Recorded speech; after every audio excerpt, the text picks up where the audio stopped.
palavra de Deus. Toda ação de liberdade é a divindade agindo entre nós. É a divindade agindo entre nós. Boa nova em nossa vida, Jesus semeou.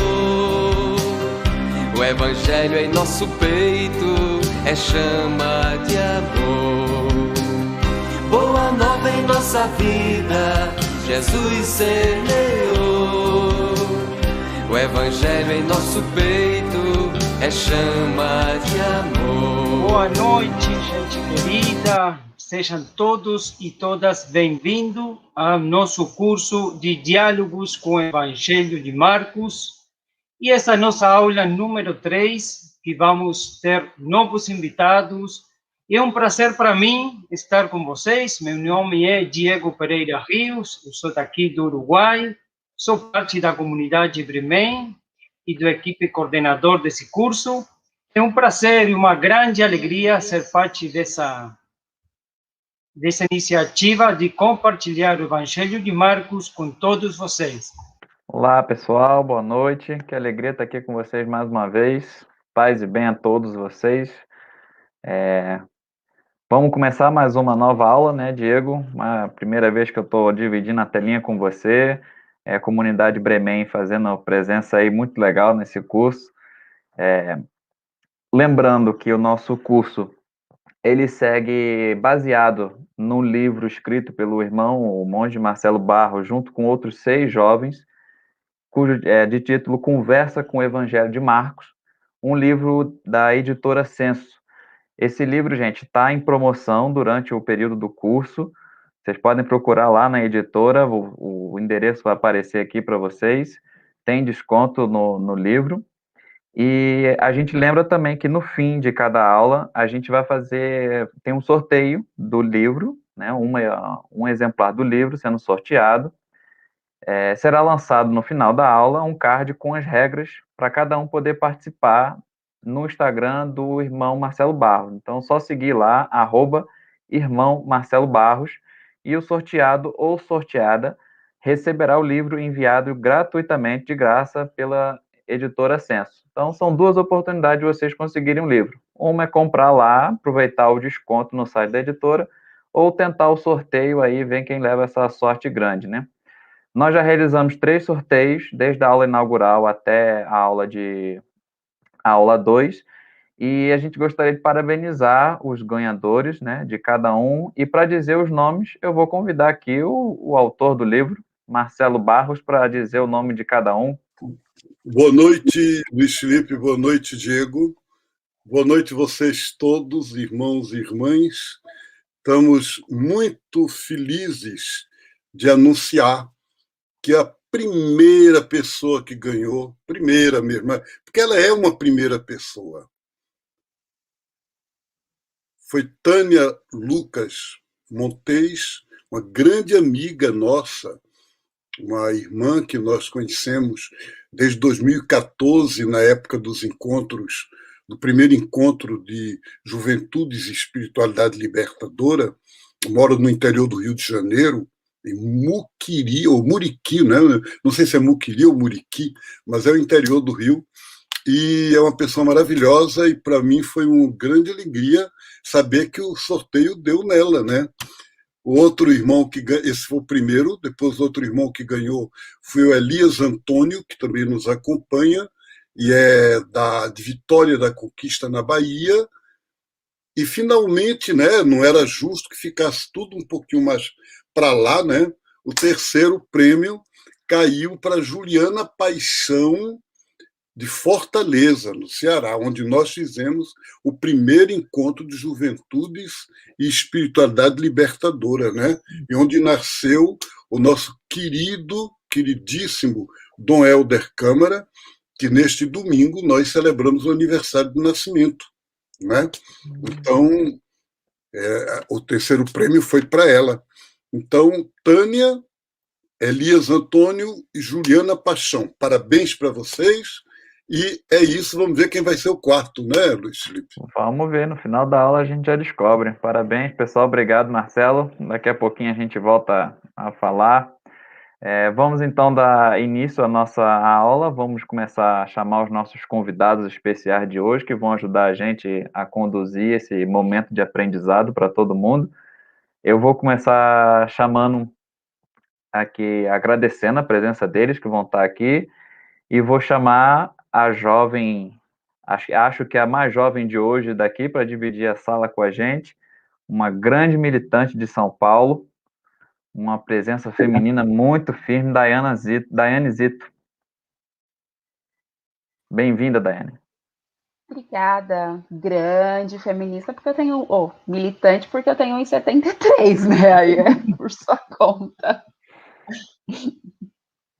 É um prazer estar aqui, gente. Fico bem feliz de poder participar e acompanhar, assistir as outras aulas para ter noção de como as coisas estavam indo, e estou bem feliz, assim. Inclusive, já coloquei na minha agenda para assistir todas as outras. Que bom, coisa boa. Sempre uma alegria estar aqui com você. Isso aí. Agora chamamos Tiesco Crisóstomo. Seja bem-vindo, Tiesco. Boa noite, gente querida. Alegria imensa estar aqui com vocês, conversando um pouco sobre esse tema tão bacana, nesse curso tão importante para as nossas comunidades, para o nosso povo aqui no Brasil e, quem sabe, na América Latina também, né? É imensa estar com vocês. E tem sim. Tem gente da Venezuela, tem gente da Argentina, tem o meu colega de apresentação hoje aqui é do Uruguai, então é a América Latina inteira envolvida aí no nosso curso. E por último, eu vou chamar a nossa última convidada especial, Magali. Bem-vinda, Magali. Uma alegria enorme estar aqui com vocês, gente. É muito bom parabenizar pela iniciativa do curso, muito importante para o momento que a gente vive. E é tão bom saber que a Bíblia une, né? Que os evangelhos estão aí para unir gente de tantos lugares, de tantas tradições religiosas diferentes. Então, muito bom mesmo aprender com vocês hoje. Legal. Seja bem-vinda, Magali, sejam bem-vindos a todos. Estamos começando a nossa aula 3, que tem um título, como Marcelo, para baixar a terra, baixar a nossa realidade, e estaremos falando de o conflito de Jesus contra o sistema, prática e projeto libertador e desafios. Mas antes disso, Felipe tem algo para dizer para nossos estudantes que estão nos seguindo. Isso. Antes da gente começar a aula 3, nós vamos fazer, como está fazendo em todas as aulas, um pequeno resumo da aula anterior. Então, eu vou chamar o Marcelo, mas antes de chamar o Marcelo para fazer o resumo, a gente já propõe que cada um aí de vocês que estejam nos assistindo, que vocês possam botar aqui no chat palavras que vocês relembrem da aula anterior, que ficou marcada. Pode ser uma palavra, uma frase, para a gente ir rememorando esse conhecimento para dar sequência, né? Marcelo, pode voltar para a gente para fazer o nosso resumo, por favor? Pois é, se a gente tivesse no encontro presencial, eu me negaria a fazer o resumo, né? A gente ia dizer, não, quem vai fazer o resumo são os alunos e a gente vai apenas sintetizar, fazer no fim uma síntese. E aí eu acho que foi isso um pouco que o Felipe, né, o Luiz Felipe, quis propor. Olha, coloque uma palavrinha que marcou vocês na aula passada, mesmo que a gente não possa agora, nesse momento que eu estou aqui, ler essas palavras e responder a elas de alguma forma, né? Mas sabe o que é que eu imagino que vocês estejam colocando aí? Eu vou dizer, claro, que é a minha percepção, porque eu assisti a aula também como aluno, de certa forma, né? Participante, mas aluno, porque eu não entro na conversa direta dos 4 e depois eu faço uma síntese. Acho que a palavra mais fundamental da aula de ontem, da aula da quarta-feira passada, que era a continuidade entre João Batista e Jesus. Qual era a continuidade e qual era a descontinuidade? Me parece que a palavra que ficou mais forte foi profecia.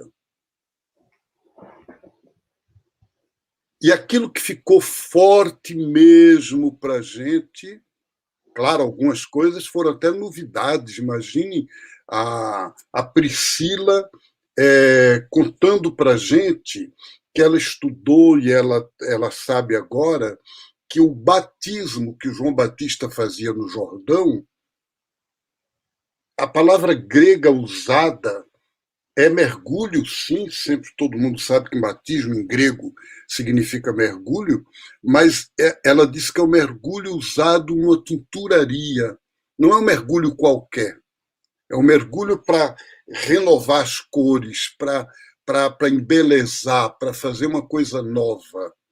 É quase assim estético, né, também. Então, isso foi uma novidade imensa, mesmo para mim, que sabia que a palavra grega tinha essa referência, mas, de certa forma, a gente nunca achou aquilo importante.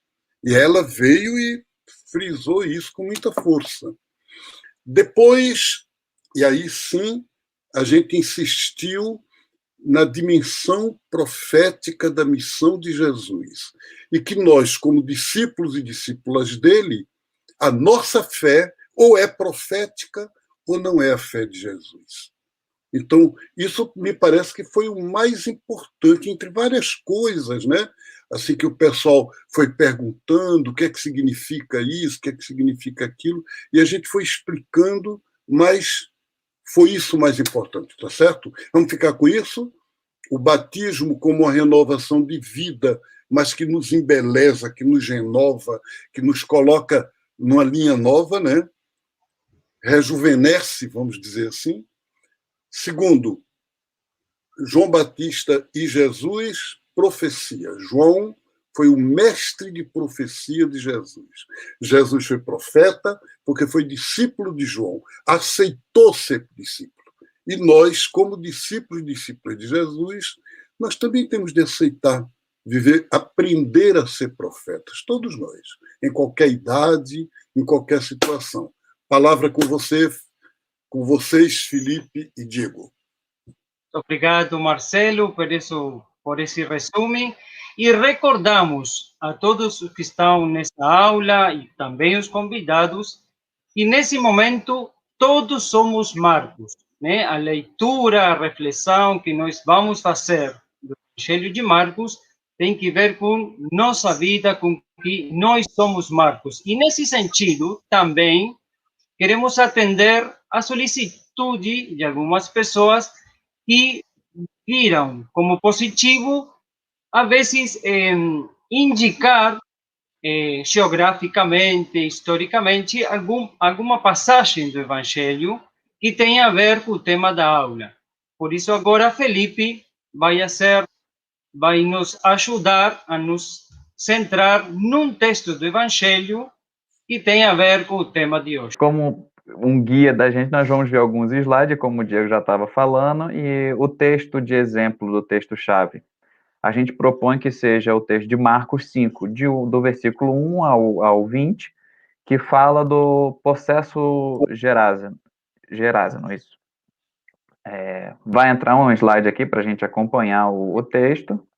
Ali tem algumas representações do texto do processo Geraseno, Marcos 5, de 1 ao 20, só como um exemplo do tema que hoje vamos trabalhar. Vamos para essa daqui é uma geografia, não, da Palestina, da Decápolis, e a ubicação de Gerasa, que é o lugar onde vamos ver a Jesus hoje atuando frente ao povo. É um pequeno esboço histórico em Gerache, situada a 48 quilômetros ao norte de Amman, é considerado um dos maiores e mais bem preservados lugares da cultura romana no mundo fora da Itália.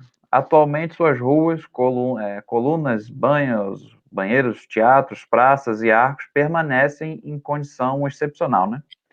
A partir do reinado de Alexandre Magno, Gerache realmente começou a prosperar. Depois de ter caído sob o governo do rei Seleucida Antíoco no século II, Gerache foi conquistado pelo imperador romano Pompeu em 63. Durante o período do governo romano, Gerache, conhecido como Gerasa, desfrutou de sua época de ouro, né? Sua principal situação. Os romanos incorporaram Gerar dentro da província da Síria e mais tarde a designaram como uma das cidades maiores da Decápole. A Decápole foi uma confederação próspera de 10 cidades, originada durante o primeiro século e vinculada por meio do poderio comercial, político e interesses culturais. A história de Gerais é uma mistura do mundo greco-romano, da bacia mediterrânea e das antigas tradições da Arábia Oriental. De fato, o próprio nome da cidade reflete esta interação. Os habitantes árabes semitas mais antigos, que habitavam na área durante o período pré-clássico do primeiro milênio, chamavam sua aldeia de Garshu. Os romanos, então, posteriormente, helenizaram o antigo nome árabe de Garshu para Gerasa, e a Bíblia refere-se à região dos Gerasenos. No fim do século XIX, os habitantes árabes e cercanos dos pequenos estabelecimentos rurais transformaram a Gerácia romana em Gerácia árabe. No decurso do próximo século e meio, o comércio aflorou com os nabateus e Gerácia prosperou. A cidade também era beneficiada pelas ricas áreas de cultivo nos arredores e por minério de ferro na área de Ailon. Esta época levou a cabo a implementação de um plano de cidade tipicamente romana, projetando a colunata, a rua principal, interceptada por ruas dos ambos os lados, né? E agora, a próxima slide tem umas imagens do que é Gerasa na atualidade, ao nordeste da Jordânia. Então, gente, esse é o contexto histórico, geográfico, onde hoje tomamos como um exemplo de Jesus no Evangelho de Marcos, predicando a sua palavra, trazendo a boa notícia em um contexto pagão. E para a gente começar então com a nossa roda de conversa, ela vai se dar toda em torno da pergunta como entender o conflito de Jesus contra o sistema, que sistema era esse, né? Por que esse conflito e como que o Evangelho de Marcos narra isso, né? Eu vou começar então pedindo a Daiane para começar a responder nessas perguntas para a gente, né? Começando o diálogo. Eu acho que eu já vou começar falando a verdade de que eu não tenho pretensão de responder essas perguntas e que, na verdade, eu fiquei mais confusa com elas do que, de fato, conseguir criar um raciocínio lógico e definir alguma coisa, assim. E aí eu lembrei de um pároco que sempre me dizia que se eu fiz mais perguntas, então tá bom. E aí eu desisti hoje pela manhã de tentar mais uma vez, depois de perceber que as perguntas me fizeram, de alguma forma, ter mais certeza do caminho de seguimento de Jesus Cristo, assim. Eu fiquei pensando muito no sentido de como é que aquele homem chegou naquele estado. Preferiu estar entre as tumbas, estar perto dos mortos, porque ele estava vagando, e principalmente porque no texto não diz que ele faz nada de fato para a sociedade. Era ele se isolando, ele se machucando, e mesmo assim era um incômodo. E talvez um incômodo de performance social. O incômodo que ele causava no grito, ao se machucar, e nesse processo, assim. E aí, outra coisa que me chama muita atenção é que Jesus está atravessando, né? Ele está indo ao encontro, e aí eu acho que a questão social disso também é muito forte, porque é um embate de você ir até, né? De você se deslocar, de você fazer o processo de caminhada mesmo, de sair de si próprio, assim. E de si próprio foi ótimo. Sair de si e de fato fazer esse caminho, né? E aí tem um encontro ali no meio, assim. Não é um esbarrar, não é sem querer, tem um encontro, e de fato um encontro que muda as coisas. E eu acredito muito nessa perspectiva de se olhar e se construir a partir do outro, assim. E a gente tem a mania de achar que quando Jesus encontra com as pessoas, ou quando ele encontra com com esses, eu gosto de chamar disso desses encontros que modificam, a gente sempre pensa na perspectiva do social ou daquilo que Jesus fez para aquela pessoa, mas nunca do processo que aquela pessoa trouxe para Jesus, assim, né? Do que aquele encontro, do que aquele embate, porque muitas vezes eu penso como aquilo interpela Jesus, assim, volta para ele.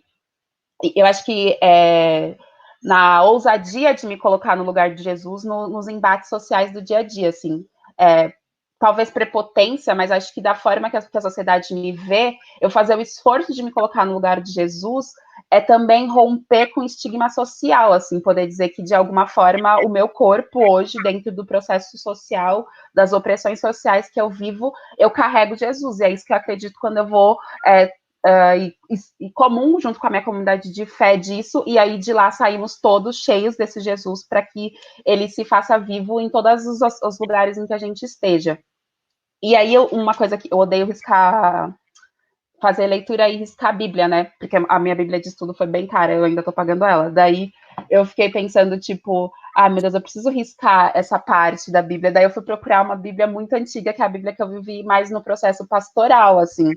E aí eu fiquei pensando, que droga, eu vou riscar a Bíblia, enfim, fiquei pensando nisso, depois eu falei assim, gente, que besteira, né? Eu tô brigando por causa de um pedaço de papel. E aí eu risquei a Bíblia, assim, a primeira vez que eu risquei essa Bíblia de estudo, assim, que eu não vou falar o nome, porque, né, besteira. Tô bem influencer. E aí eu fiquei pensando muito nas palavras que usam no sentido de acorrentá-lo, né? Então, existiam grilhões, em algumas Bíblias vai falar grilhões, correntes, algemas, mas sempre numa perspectiva que me leva a pensar no punitivismo, né? E a gente, enquanto terceiro maior país de população carcerária, de que o jeito que a gente tem de lidar com qualquer coisa que nos incomoda é subjugando aquilo que nos incomoda. E que a gente não sabe lidar de outra forma, né? Não, enquanto sociedade, assim, a gente não consegue acolher a dor do outro, não consegue acolher o diferente, não consegue dialogar com aquilo que não é nosso, né? E aí eu estava pensando muito daquilo que a gente olha como ethos, né? De que tudo aquilo que não é meu, que não parece comigo, é ruim. E eu preciso, de alguma forma, capturar, subjugar, aprender, excluir, e nunca na perspectiva de Jesus, assim. Nunca a gente consegue fazer isso transpondo essa relação, assim, fazendo isso ser de outra forma.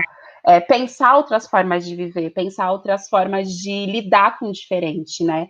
E é muito louco que Jesus, ele dialoga até e é um diálogo muito simples, assim, é muito do que você pretende, do que você quer. Não é nada grandioso, não é nada mágico como a gente espera que seja, sabe? Aquela coisa, aquela explosão e daquele Deus poderoso, raio e tal. Mas é no simples, assim, é no enxergar o outro. E isso vai me trazendo muitas outras perguntas, assim, mas acho que já monopolizei a fala o suficiente. Não sei se contribuo com a minha fala, mas eu acredito que só joguei mais dúvidas. Obrigado, Daiane. Sempre a palavra de Deus nos interpela e a nossa voz também, a sua voz, ajuda nós a fazer mais perguntas, né? E essas perguntas e essas provocações passamos agora para o Tiesco. A PJ ensina a gente algumas coisas ou provoca a gente a algumas coisas, e a Dai fala bem, né? Uma delas é fazer muitas perguntas. Outra, uma das outras coisas que a PJ nos ensinou, né? Eu venho dessa militância da juventude, e nos últimos anos, sobretudo na última década, né? O processo do Congresso Latino-Americano de Jovens, a PJ e os religiosos da América Latina nos ajudaram a olhar para os evangélicos muito mais profundamente a partir dos locais geográficos, né? Dos espaços geográficos que Jesus ocupou e que Jesus passou. E fazer essa discussão a partir desses lugares é muito importante, porque eu acredito que tem algumas chaves de leitura, né? Uma delas, e o Marcelo citava, fazendo referência à aula passada, sobre a questão do batismo, me fez pensar que a Palestina, no tempo de Jesus, era a periferia do Império Romano. Né? Por mais que a gente viu que Gerasa tinha uma economia pujante, né? A região era rica em algumas questões, mas do ponto de vista político e econômico, era a periferia. E se a gente for transpor para como é o processo de exploração, né, das colônias e das metrópoles, é assim que funciona. Geralmente as colônias são ricas, as metrópoles são ricas em recursos, mas a metrópole é que recebe toda essa riqueza e as colônias ficam com o que há de pior, e na maioria das vezes são os conflitos culturais, religiosos, enfim. E me parece que essa passagem de Marcos traz muito isso, né? Traz alguns referenciais importantes. E aí, uma das questões que me provocaram foi de dizer assim, que o Evangelho é a história dos desimportantes da história. Porque fala de um povo que está num local geográfico importante para aquele contexto socioeconômico político, mas que recebe todas as mazelas desse sistema, ou desses sistemas, né? Quando a gente se pergunta quais os conflitos de Jesus com esse sistema, talvez seja de se provocar quais os sistemas, né? Para a gente não entender que existe só um único sistema. Quando a gente faz a leitura dessa abordagem de comunidade, como comunidade de Marcos, a gente percebe que o conflito pode ter começado, inclusive, ao contrário, né? É o sistema que entra em conflito com a caminhada de Jesus e de seus discípulos. Porque, se a gente for olhar para o primeiro momento ali do Evangelho de Marcos, são os fariseus, são os chefes da lei, são os sacerdotes que começam a olhar para esse jeito de Jesus caminhar no meio do povo e começam a criar situações ou provocar situações. E aí é óbvio que Jesus precisa se posicionar e se posiciona de maneira muito firme, muitas vezes até sem os seus discípulos entenderem muito bem, né? Há também um conflito interno ali entre os discípulos e Jesus, porque os discípulos achavam que Jesus vinha, de fato, para se sobrepor, e Jesus diz: estou ficando muito famoso aqui, vamos para outros lugares. E aí ele chega a Gerasa e chega nesse contexto que a gente viu há pouco. E aí eu fico me perguntando, né, pensando nisso, no Evangelho, como a história dos desimportantes da história, eu fico pensando como é que era a Palestina naquela época, né? Quais eram os conflitos que rondavam aquela região, que não eram conflitos somente políticos e econômicos, mas também eram conflitos religiosos, né? A gente sabe que, apesar de ser colônia, a religião palestina, a religião judaica, tinha seus privilégios, seus acordos com o sistema romano. Se a gente olhar um pouco mais para frente na história da humanidade, a gente vai perceber que o Império Romano, quando vai colonizar outros povos, ele não vai ter essa mesma relação com os povos colonizados, pelo contrário, vai ser de imposição, inclusive, da sua fé, da sua religião, mas na Palestina é diferente, né? E Jesus, quando chega, ele não chega primeiro para questionar o sistema romano, ele chega primeiro para questionar o sistema judaico, né? Ele questiona a lei do sábado, né? Ele questiona várias questões relacionadas às mazelas sociais, né? Quando as pessoas são tidas como pecadoras, impuras, ele se aproxima dessas pessoas. Na verdade, no final das contas, no meu ponto de vista, os milagres que Jesus vai fazendo e que nossa comunidade de Marcos vai relatando ao longo, né, do Evangelho, é justamente para mostrar isso, que Jesus, através dos seus milagres, vem para refundar um novo jeito de ser judeu, um novo jeito de se relacionar com Deus, um novo jeito de se relacionar com o sagrado, né? E não pode ser imposto a partir de leis, né? A partir, inclusive, de uma religiosidade da morte. Então, eu fico pensando que esses acordos, que são especialmente de cunho cultural e religioso, são justamente a origem do conflito de Jesus com esse sistema. A cultura e a religião, que deveriam servir para tornar melhor a humanidade, acabam criando uma relação de morte, uma relação de medo, né?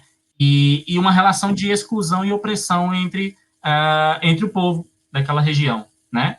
Tem que ser causa de libertação, acaba se tornando causa de opressão. E aí eu acho que nessa é a grande chave, é a grande mudança, é a grande novidade que nasce lá no início, quando Jesus diz, é para isso que eu vim. Né? Quando a nossa comunidade relata um pequeno conflito, muito sutil, né, entre Jesus e os seus discípulos, ele diz assim, vamos para outros lugares, vamos pregar em outros lugares. Foi para isso que eu vim. Né? Então, fico pensando muito nisso, né? Nessa forma que Jesus rompe de maneira muito natural essa lógica. Tanto que em muitas passagens a gente lê, né, justamente sobre a insatisfação de Jesus com o alarde dos seus feitos. Em algum momento ele cura um homem e ele diz, não fale, não diga que você foi curado. E aí o cara vai lá e diz que foi curado e Jesus se afasta daquilo, né, se afasta daquele lugar.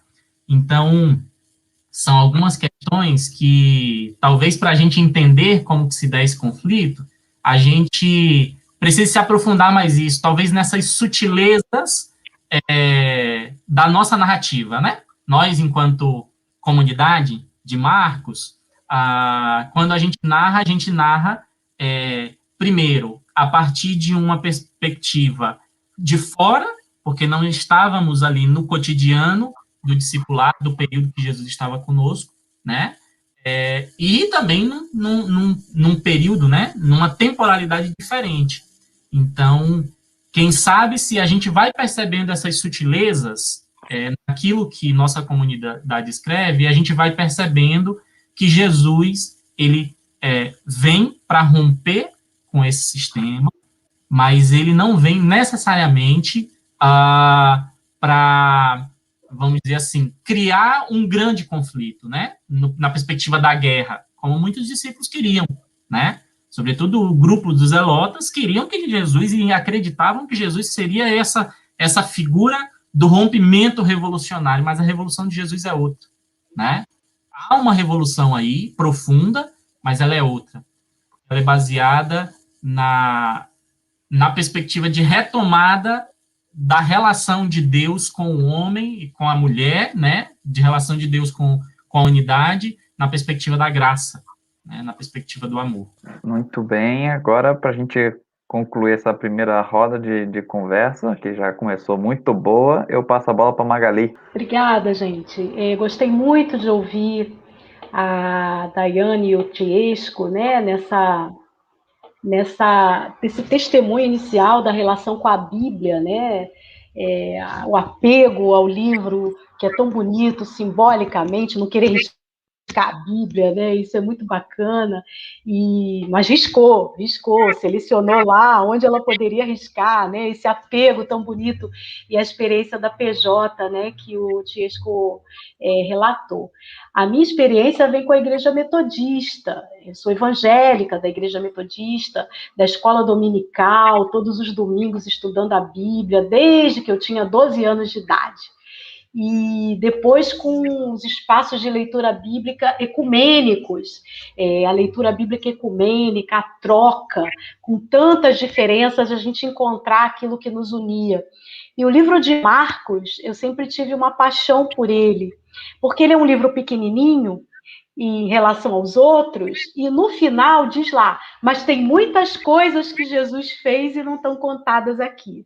Então, sempre me apaixonou essa seleção, né? Então, nós vamos contar o quê? O que as pessoas estão precisando ouvir? O que as pessoas estão precisando saber de Jesus? Isso sempre me desafiou muito, para a gente poder também pensar assim. Quer dizer, a gente está lendo a Bíblia para o nosso contexto, e o que as pessoas precisam saber? O que as pessoas precisam refletir? E esse texto aí, na Bíblia Almeida, né, que a gente lê, a mais popular Bíblia entre os evangélicos, é Almeida. A minha é José Ferreira de Almeida. Ela é revista e atualizada, que é a que eu gosto de ler. Pelo menos assim aprendi que é aquela tradução que mais me desafia. E nessa leitura que eu faço, está lá o títulozinho assim, o endemoniado Gerazeno. É assim que aparece no títulozinho dessa leitura, né? E é uma palavra forte, né? Endemoniado. E esse é um texto muito cheio de símbolos, muito cheio de imagens, que vem para desafiar essa comunidade de Marcos, que ele foi selecionado dentro das tantas coisas que Jesus fez, e me parece que esse texto ele é meio que uma síntese, que reúne ali um monte de imagens, de símbolos, daquele sistema, que não tinha a política e a religião separada, a religião estava junto com a política, né? Tem muito a ver com o que a gente está vivendo hoje, né, gente? Então, a religião vem junto com a política, é uma pessoa classificada como um endemoniado, como possuidora de um espírito imundo, de um espírito sujo dentro dela, e ele era discriminado por isso, ele vivia ali fora da cidade, né, nas periferias ali, ele ficava ali onde ninguém ia, era rejeitado, era ali acorrentado, sofria muito, com o corpo machucado, uma pessoa muito sofrida, e que simbolizava muito a vida das pessoas em geral, que estavam submetidas ali àquele sistema, àquela religião, o que aquele jovem, era um jovem, né? O que aquele jovem vivia era o que as pessoas viviam, espizinhadas pelo sistema político, econômico, explorador. A gente viu aí na introdução o que os romanos faziam com aquelas cidades, exploravam, arrancavam delas tudo que tinha, né? Muito sofrimento para as pessoas que não se beneficiavam em nada daquele sistema. Aí tem um monte de símbolos, tem esse rapaz, tem os porcos, tem o mar, né? Os porcos, aquela comida lá que a gente sabe que os judeus não comiam porcos, então quem comia, né? Quem que comia? Aí quem comia eram os porcos que eram usados lá pelos romanos, a comida barata, né? Comida barata para o exército. Aí tem o símbolo da legião, né? Olha que interessante esse símbolo. Olha quanto símbolo, né? Os porcos, a legião, que comia os porcos, o mar, que era de onde vinham os romanos para ocupar e dominar tudo aquilo. Esse texto é fantástico, porque Jesus se confronta com um sistema que está simbolizado na vida daquele rapaz, aquilo que o sistema fazia, político e religioso, né? Porque ele estava ali discriminado como se fosse impuro. Mas era uma impureza causada pelo próprio sistema, e que a religião não libertava, que a religião botava para fora da cidade, que não queria que ele se misturasse.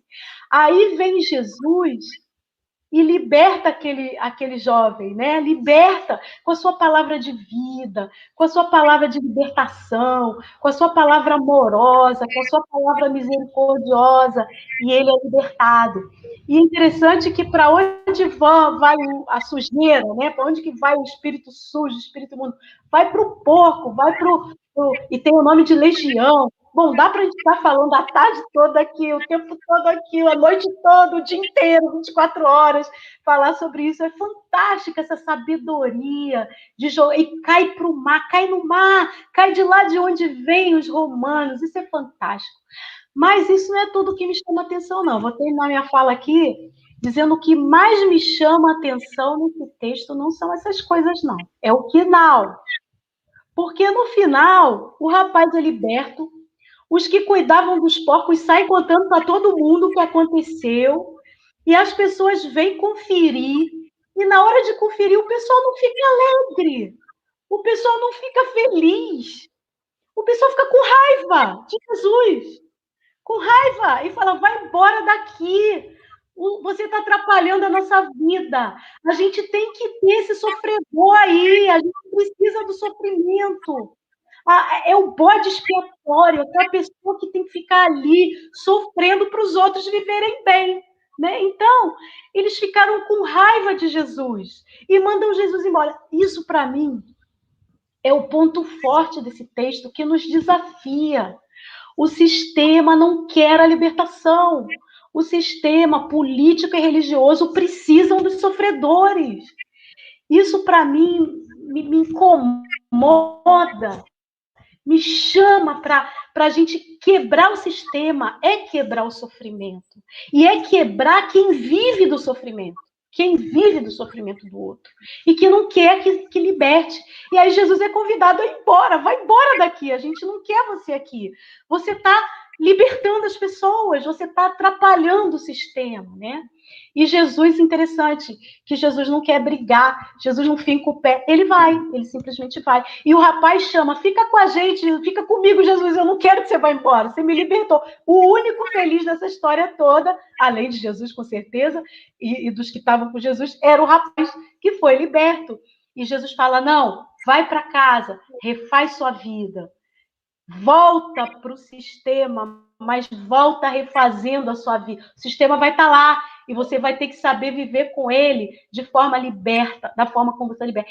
Isso, para mim, é um desafio tão grande, gente, para o tempo que a gente vive hoje, da religião aliada com a política, daqueles que vivem do sofrimento alheio, daqueles que não querem a libertação e ficam chamando as pessoas de endemoniada, que fica lá, né, e expulsando os demônios, fazendo espetáculo. Bom, mas isso já é uma outra conversa, né? E a gente poderia ficar aqui um tempão falando sobre isso.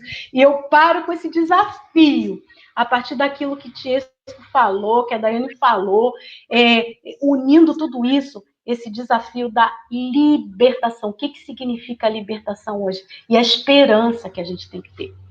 Muito obrigado, Magali. Não sei vocês, mas nessa aula a gente escuta a juventude e a experiência também da Magali e fica cheio de energia e de ganas de nos introduzir nesse Evangelho de Marcos, né? Mas como também o Evangelho, a boa notícia de Jesus, nos ajuda a pensar, também ajuda a sacar de nós esses sentimentos que vêm do âmbito da arte. O Evangelho também toca fibras íntimas do ser humano e convida a poesia, que agora nós vamos ler junto a Felipe. Vamos ler um poema de Pedro Casadáliga, que se titula Lembra-te de Jesus Cristo. Lembra-te de Jesus Cristo, ressuscitado a Timoteu. Recordo-me muito bem dele, todas as horas, recordo-me dele, Felipe? buscando em todas as coisas e em todos, sentindo-me buscado por seus olhos gloriosamente humanos, e sinto-me seguido, reclamado, julgado, por tantos olhos seus, ainda que terrenos. Nele nossas penas, a solidão do mundo, a justiça chorada inutilmente, a duríssima cruz desta esperança, de onde pendo, seguro e dilacerado. A paz que dou, me fazendo escorrer sangue, como se fosse um leite denso, a violenta paz do seu evangelho. Nele, minha esperança, nele a salvação. E enquanto celebro a sua memória, é noite aberta a cada dia. De Pedro Casadáliga, do livro Antologia Retirante, página 47. Que beleza nos entrar nesse clima também espiritual, nesse clima poético, mas agora temos um presente enorme da nossa querida Magali, que vai cantar para nós. Então, eu vou cantar uma canção composta por um bispo da Igreja Metodista. Ele é argentino, era, né? Ele faleceu em 2016, bispo Federico Pagura. É um exemplo de vida, um poeta, uma pessoa engajada na relação da fé com os direitos humanos. E ele compôs um tango argentino, um tango que tem uma letra maravilhosa e que se chama Temos Esperança, foi traduzido para o português. Então a canção é assim: porque ele entrou no mundo em nossa história, porque quebrou o silêncio e a agonia, porque mostrou na terra sua glória, porque foi luz em nossa noite fria, porque nasceu em pobre estrebaria, porque viveu semeando amor e vida, porque partiu os corações mais duros e levantou os tristes e abatidos. Por isso é que hoje temos esperança, por isso é que lutamos destemidos, por isso olhamos hoje com confiança para o porvir dos povos oprimidos. Por isso é que hoje temos esperança, por isso é que lutamos destemidos, por isso olhamos hoje com confiança para o porvir. Porque atacou corruptos mercadores e denunciou maldade e hipocrisia, porque exaltou crianças e mulheres e condenou os que de orgulho ardiam, porque levou a cruz de nossas penas e saboreou o fel de nossos males, porque aceitou sofrer a nossa culpa e assim morrer por todos os humanos. Por isso é que hoje temos esperança, por isso é que lutamos destemidos, por isso olhamos hoje com confiança para o porvir dos povos oprimidos. Por isso é que hoje temos esperança, por isso é que lutamos destemidos, por isso olhamos hoje com confiança para o porvir. Porque uma aurora viu sua vitória sobre as mentiras, sobre a morte e o medo. Já nada pode interromper sua história, nem a chegada do seu reino eterno. Obrigado, Magali, por esse momento cultural e espiritual que você trouxe para a gente. Muito bom.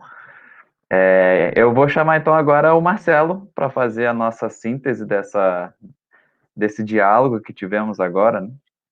Que maravilha!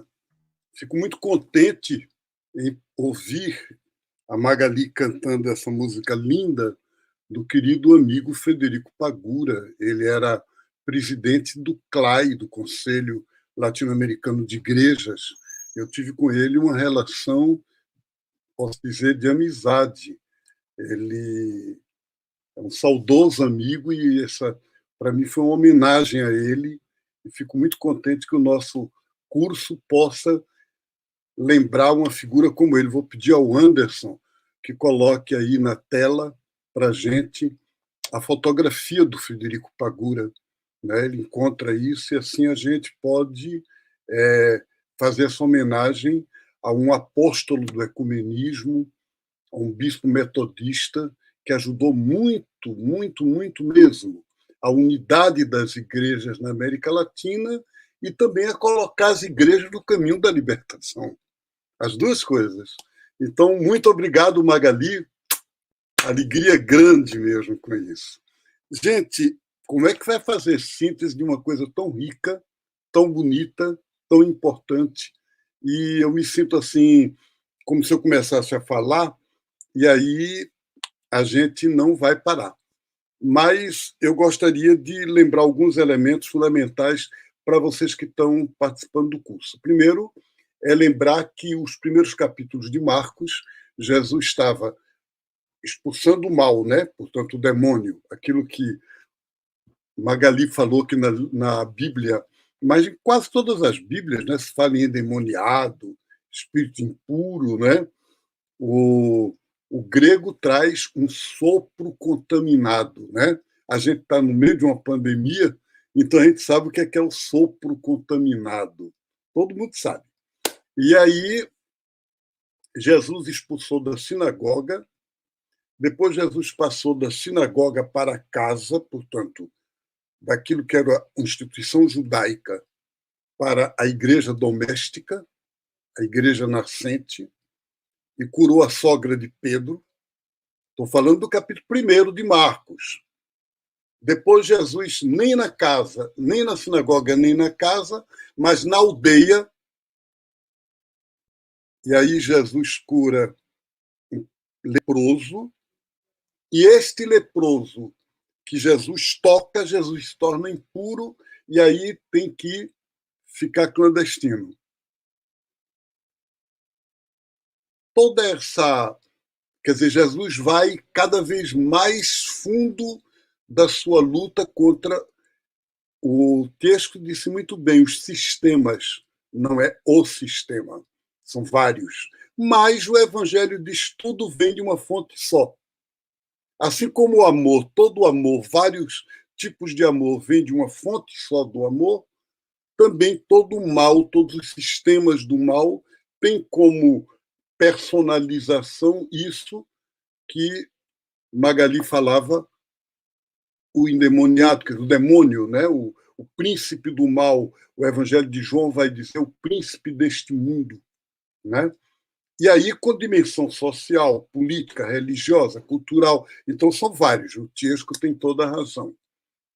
Mas o que é que se vê no capítulo 4 de Marcos, no finzinho, antes, um pouquinho antes dessa passagem do endemoniado de Gerasa, ou de Gerasa? Vamos passar para o outro lado do lago. Tem evangelho que diz Jesus forçou a passar. Quer dizer, forçou, e o Tiesco disse muito bem, com muita razão, que os conflitos, inclusive, foram internos, né? No capítulo 1 aparece Pedro indo buscar Jesus na montanha onde ele estava orando, dizendo, o pessoal está te buscando, vamos lá para casa para você continuar a curar. E Jesus diz, não, eu tenho que ir para outras aldeias, para outros lugares, e aí já vem um conflito que apareceu na época de Paulo e aparece na época de Marcos, nos anos 70, entre a igreja que quer ficar no mundo judaico e Jesus que diz, vamos para o outro lado do lago, atravessar. Mas atravessar o lago, no Evangelho de Marcos, é a tempestade, é a noite, é o tumulto, é a confusão. E quando chega do outro lado, que a gente diz, pelo menos ali, é o endemoniado, gente. Então, quer dizer, o pobre de Jesus, coitado, é um enfrentamento muito grande, né? E Magali mostrou essa riqueza do simbolismo. Gostei muito, muito, muito da palavra da Daiane, porque ela falou de hoje, ela é sempre teologia da libertação, tem que partir do agora e aqui. Ninguém está pedindo, né, da gente começar por exegese. E ela disse, gente, como é que a gente trata o outro? Como é que é hoje a questão na Igreja Católica da pastoral carcerária, que é contra a prisão e pede a justiça restaurativa, mas ninguém quer nem presídio na sua cidade. O presídio tem que ser o mais longe possível, ele tem que ficar bem degradado, porque nós queremos viver com calma, com paz, e não com gente que é ligado a presídio. Agora, imagine as pessoas que vão visitar os presos, as mães, né? Os filhos e filhas. Então, a Daiane trouxe para nós esse mundo. Que coisa bonita. E a Magali dizia, reparem o conflito, o mar, que no Evangelho é sempre a força hostil. Para mim, eu adoro praia, mas para a Bíblia, o mar é as forças inimigas. Porque ela, como disse muito bem, explicou muito bem Magali, é de lá que vinham os exércitos para conquistar. Então, Magali dizia o mar, legião. Aí eu imagino, né, Daiane, perguntar hoje a um rapaz que, digamos assim, entre aspas, popularmente, estaria com esse espírito acorrentado, e você pergunta, como é teu nome, né? Porque na Bíblia, na cultura bíblica, gente, quando é para ter um poder sobre a pessoa, tem que perguntar o nome. E Jesus pergunta o nome. E o nome que ele diz é legião. Hoje em dia seria polícia, né? E aí, pois é verdade, a polícia representa mesmo essa força. Muitas vezes, né, gente? Infelizmente. Não todo policial.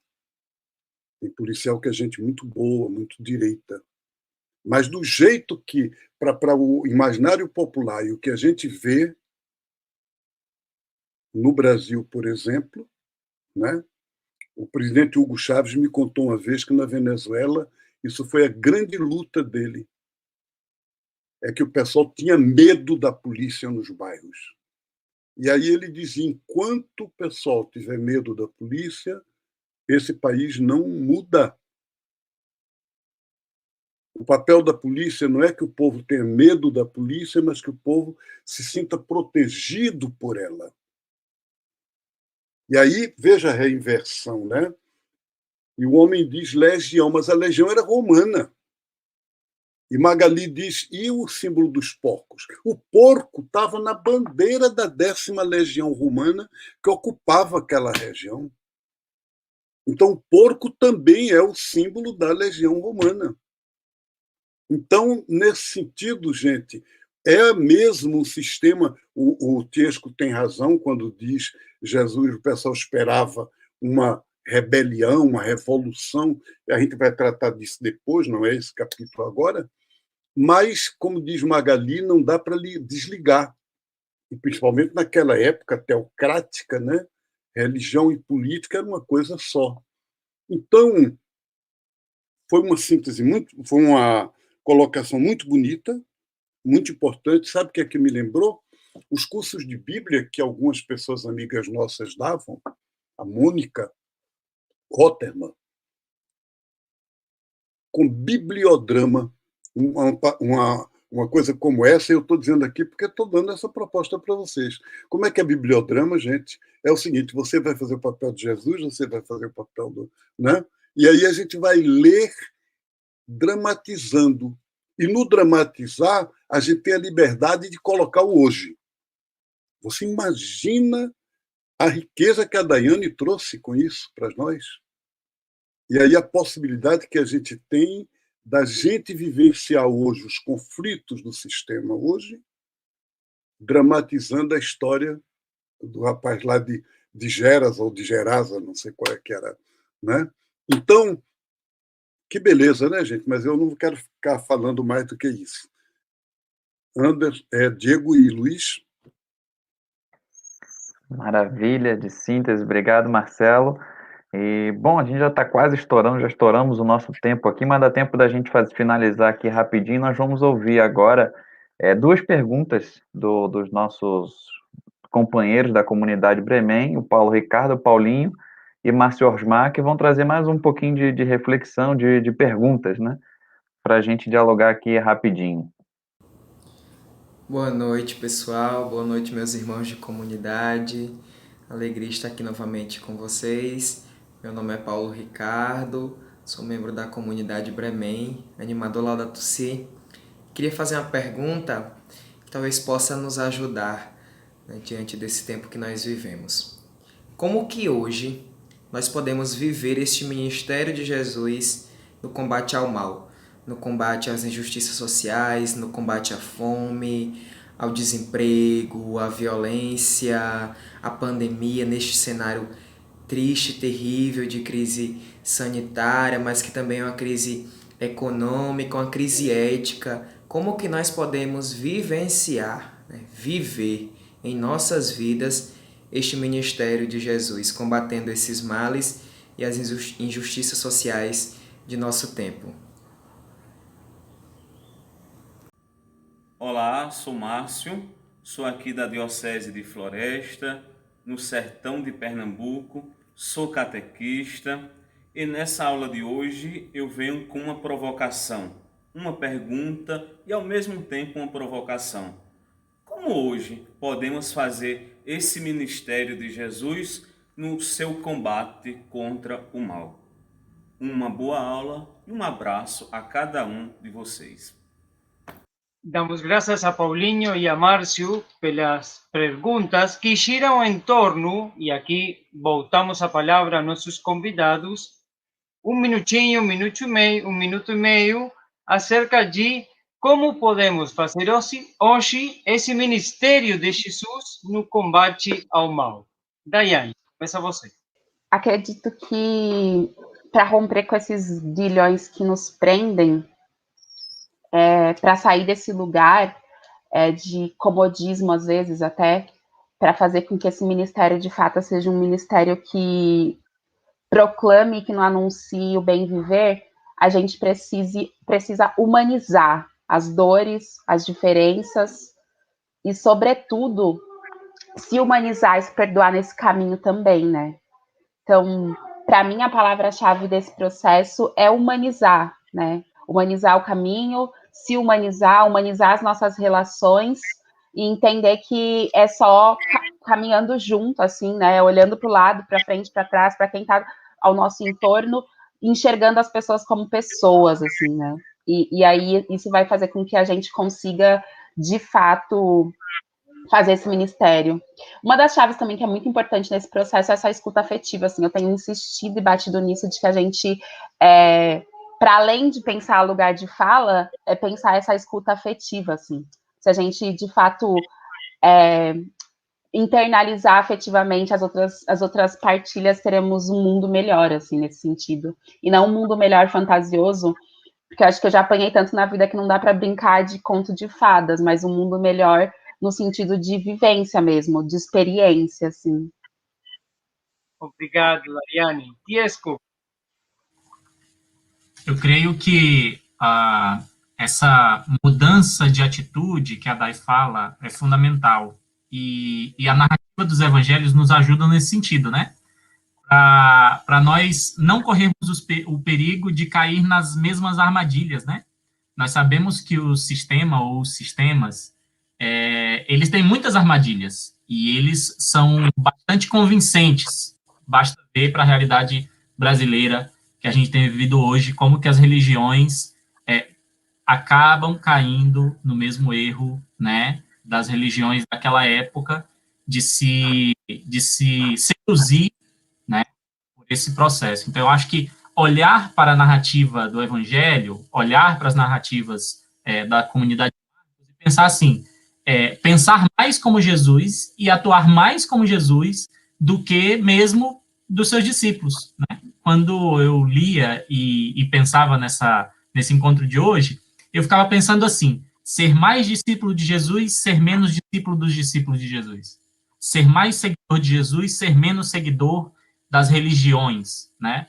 Eu acho que isso nos ajuda como gente, como pessoa, como indivíduo, e faz que nós ajudemos as nossas religiões, as nossas comunidades de fé.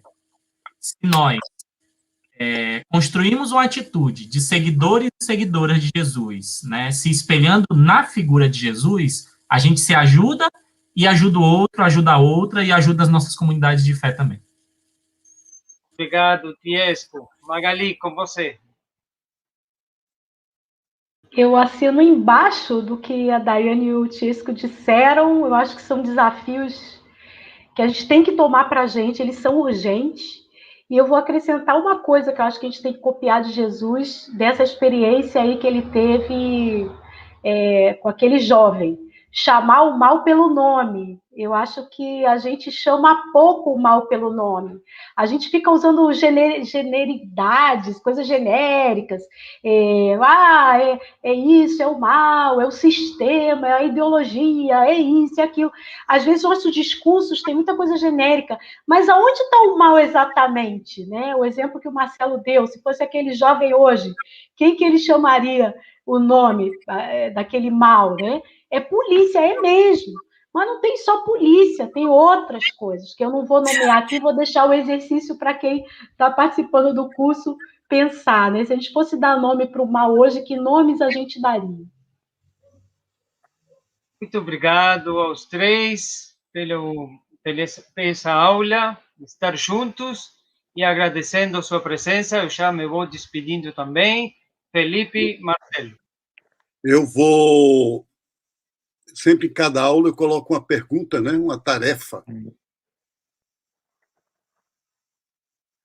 É interessante o fato de que eu acho que, ouvindo Tiesco, Daiane e Magali, eu pensava em propor a vocês uma coisa perigosa, A Magali aludiu, né, aos hoje em dia pastores e padres que fazem exorcismos na igreja, mas eu ia propor para vocês, todo mundo aqui ser exorcista. Eu queria propor que a gente pensasse em um outro estilo de exorcismo. Não aquele exorcismo do padre ou pastor com a Bíblia na mão, gritando palavras, o rapaz acorrentado ou subjugado no chão, humilhado.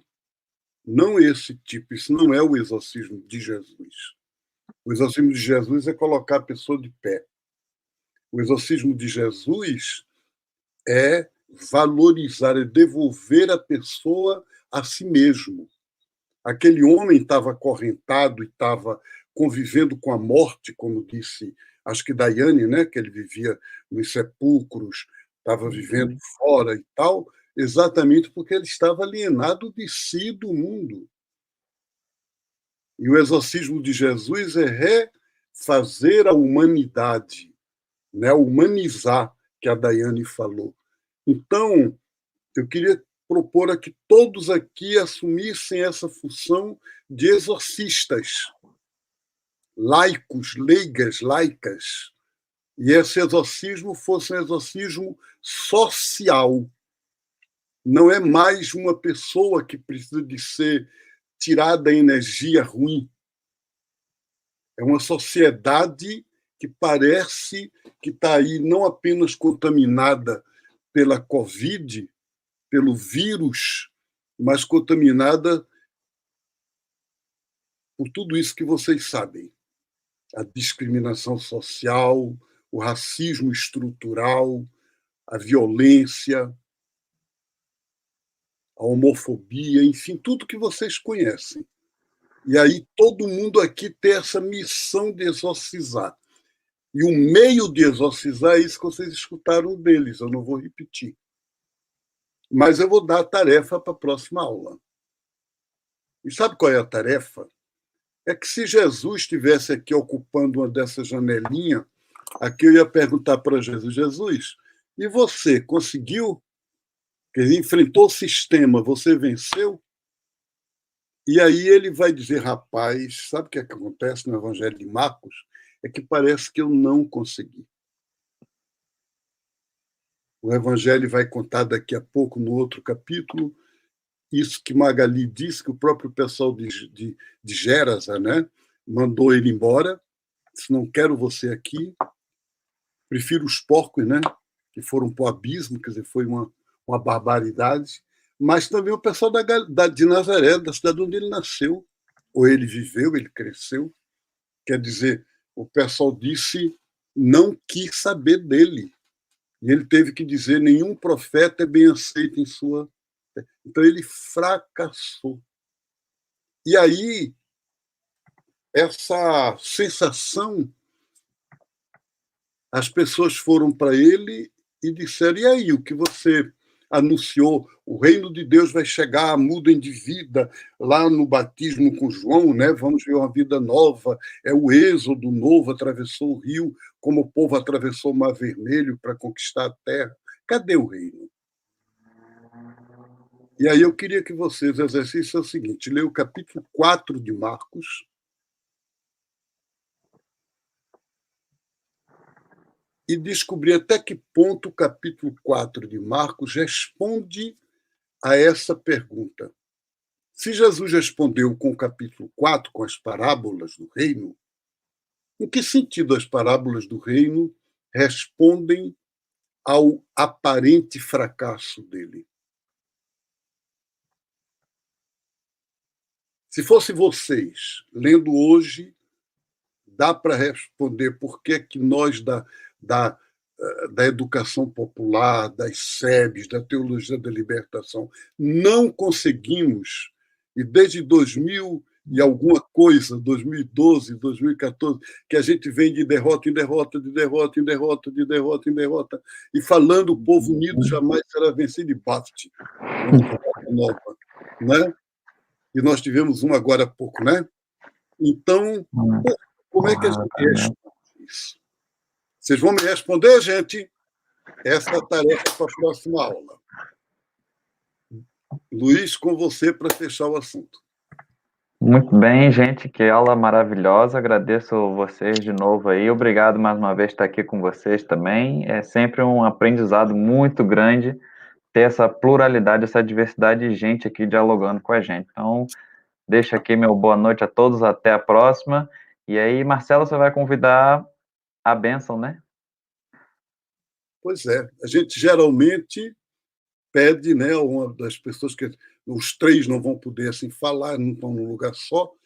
Dayana, você puxaria para nós a bênção, você que é mais nova, a gente está no diálogo intergeracional sempre a partir dos jovens, né? A Magali é jovem também, e o Tiesco, mas você é mais jovem, então... Eu ia falar para a pessoa convidada, só tem um monte de católico aqui, aí a metodista dá a bênção na gente, acho mais justo. Muito bem, então você buscou o critério fundamental que é o ecumenismo. Magali, com você. Então vamos receber a bênção, né? Que a paz do nosso Senhor, que nos acompanha, que nos sustenta, que o amor de Deus, o nosso Pai, e que a coragem do Espírito Santo esteja conosco, com todos os dias da nossa vida. Amém. Amém, amém. Aleluia. Axé ao Ere, como dizem os outros, né? Amém. Tchau, pessoal. Obrigado. Obrigado, brigadíssimo. Prazer. Da ovelha perdida que o Pai mandou salvar. Ele é o caminho, a verdade e a vida. Da ovelha perdida que o Pai mandou salvar. O Evangelho é a boa nova, que Jesus veio ao mundo anunciar. O Evangelho é a boa nova, que Jesus veio ao mundo anunciar. O Pai mandou que ele aqui viesse um dia para nos dar a alegria de viver no seu amor. O Pai mandou que ele aqui viesse um dia para nos dar a alegria de viver no seu amor. O Evangelho é a boa nova, que Jesus veio ao mundo anunciar. O Evangelho é a boa nova, que Jesus veio ao mundo anunciar. A sua igreja é a coluna da verdade, comunhão da caridade para o mundo transformar. A sua igreja é a coluna da verdade, comunhão da caridade para o mundo transformar. O Evangelho é a boa nova, que Jesus veio